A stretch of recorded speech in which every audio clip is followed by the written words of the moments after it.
Hello everybody and welcome to That's Football. We've got an enormous weekend for you this weekend and we'd have to preview it. Manchester City visit Liverpool. Liverpool top with 14 and then Manchester City second with 13, but another 5 teams on 13 points as well. Arsenal playing one of those teams, Brighton on 13 points. Arsenal win that, they close right up as well. So it's a massive weekend and big games to preview on the show. So make sure you smash a like and subscribe. But talking about enormous things, trim the grass to make the yard look bigger. We're sponsored by Manscaped today. Autumn is in the air and our friends at Manscaped are here to make sure you don't carve your trouser pumpkins up when you're grooming. It's a Halloween joke. Make sure you're keeping things fresh this autumn with the leaders in male grooming. Join over 2 million men worldwide who trust Manscaped with their exclusive offer. 20% off and free worldwide shipping when you click the link in the description. So what's so good about Manscaped and the Lawnmower 4.0? It's got a new multifunctional on and off switch plus travel lock created for people who like to travel. The ability to turn the LED light on and off when needed for a more precise shave. It's got a light as well if you want to do it in the dark. Well, it's up to you. It's also got adjustable trim lengths, so if you want to go short or long, that's up to you. It's sleek with a two-toned matte finish and gloss, even featuring a hot foil stamped black chrome Manscaped logo, very fancy. And of course, its wireless charging system use electromagnetic induction, which can help battery life last longer. Alongside the Lawnmower 4.0, you can also get the Lawnmower 4.0, obviously, the Weed Whacker, the Crop Preserver, the Crop Reviver, and a very comfy pair of boxer shorts and a travel bag. The Weed Whacker does this.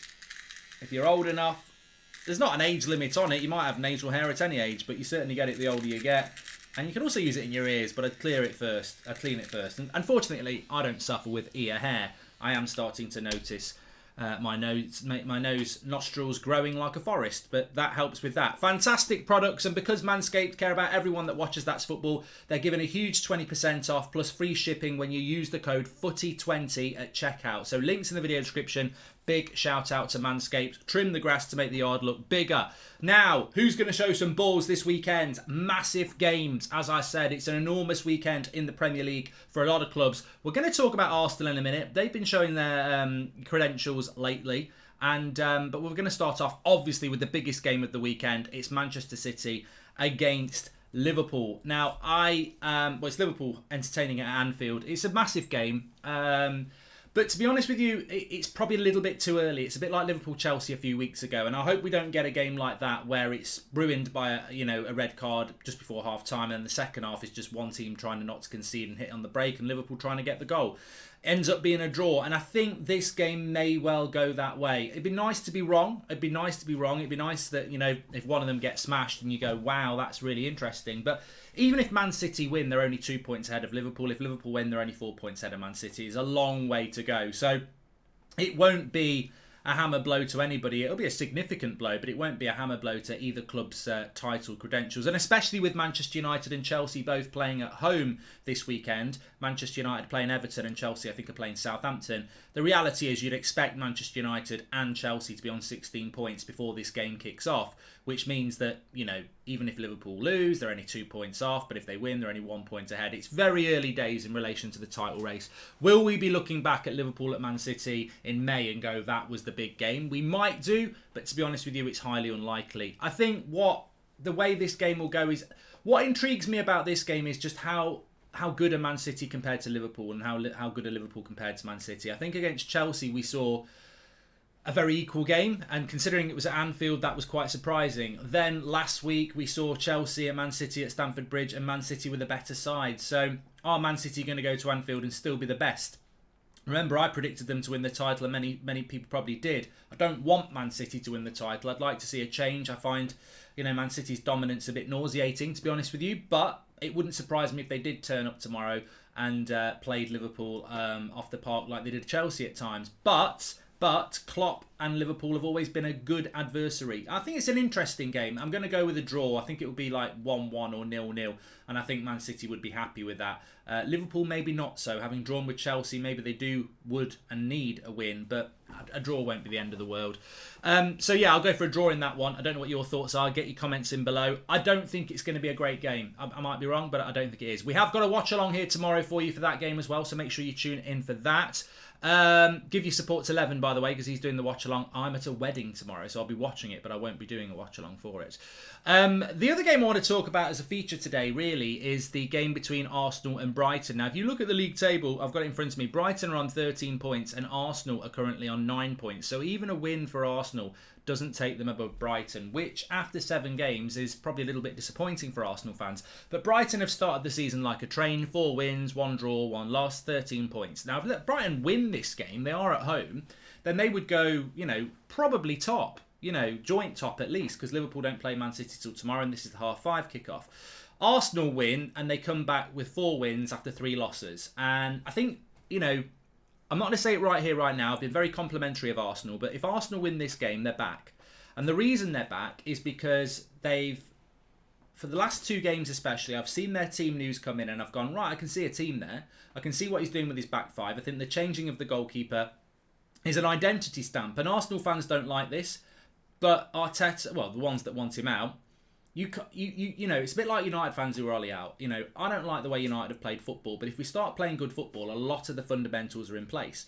Arsenal were always all over the place. With Arteta, you're starting to see good football. You're starting to see a shape. And the Leno for Ramsdale thing is the classic sign of a manager going, that's my goalkeeper, that's my decision, Ben White's my centre-back. You're starting to build a team, and like Aubameyang's my striker. I want Saka, Odegaard and Smith Rowe behind.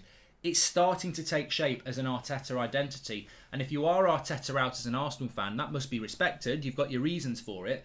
But I have noticed this season especially, and certainly since the last international break, Arsenal have an identity. Now, if I'm noticing that as an outsider, why are Arsenal fans not giving Arteta that chance? Because patience is always going to be needed. Whether you remove Arteta for another manager or not, you're going to have to be patient. You're not a top 4 club. And I think for the first time in a long time, you can see Arsenal taking shape. But it's a massive game against Brighton, because if they lose, you take that set back again and the Arteta t-shirts come out, Arteta out. But if you win, 4 wins in a row is not easy for any Premier League club, especially having lost their first 3 and the pressure they're under. So Arsenal are back is a headline tonight if they can go to Brighton and win, and I actually think they will. So I think that's really, really interesting game to keep an eye on. Burnley, Norwich, boring. Norwich. I think the Norwich manager's win record in the Premier League, and he's had 2 years, is 11%. They do play a style of football. Unfortunately, it's a style of football where they get beat. So, I don't know what Norwich fans think about that. Chelsea-Southampton, straightforward win for Chelsea. I've got Lukaku captain in my fantasy Premier League. It was difficult this week, actually, because United are at home, Ronaldo, Chelsea are at home, Liverpool at home. But I've gone with Lukaku today. I think they'll win that one. Southampton leave themselves a bit open. But then again, they did go to Man City. They are improved. They could get a draw, but I think it'll be a Chelsea winner, probably 2 or 3-0. Leeds, Watford, God knows. You never know what you're going to get with Leeds. You just don't know what you're going to get with Leeds. I'll probably say a 2-2 draw. Wolves, Newcastle. I don't think there'll be many goals in that. Probably 1-0 to Wolves. Brighton, we've done. Man United, Everton, I've gone 2-0 to Manchester United. Tomorrow you got Palace, Leicester. Interesting game that. Palace not conceding many. Leicester a little bit in trouble. Probably a 1-1 there. Tottenham, Villa, who knows? Again, Tottenham all over the place. Villa playing with confidence. I actually quite fancy... you don't know. Tottenham could win that 4-0. Villa could go and get a draw. So I'm going to go with a draw 1-1. West Ham, Brentford. That is an intriguing game at 2 o'clock tomorrow. Deserves to be on the telly, really. I don't know whether it is. But West Ham, Brentford. Brentford playing so well. West Ham, again, having a good season. At some point you feel that Brentford's bubble is going to burst, and I think it will be tomorrow. I'll go 2-1 West Ham, and then Liverpool, Man City ahead. The biggest game of the weekend, really, which I think will be a draw. So, look, get your thoughts in below. I think we're in for a very exciting weekend of action. Starting off with the United stand, you can join us at 12:30 for that, and then obviously on here for other watch-alongs and stuff. Make sure you check out Manscaped. Links in the video description. 20% off, free worldwide shipping, and 20% off with the code FOOTY20. Thanks everyone for watching. Make sure you subscribe and smash a like on the video. I will have match reactions over the weekend, of course, for you, and we'll have watch-alongs. I'll speak to you all very soon.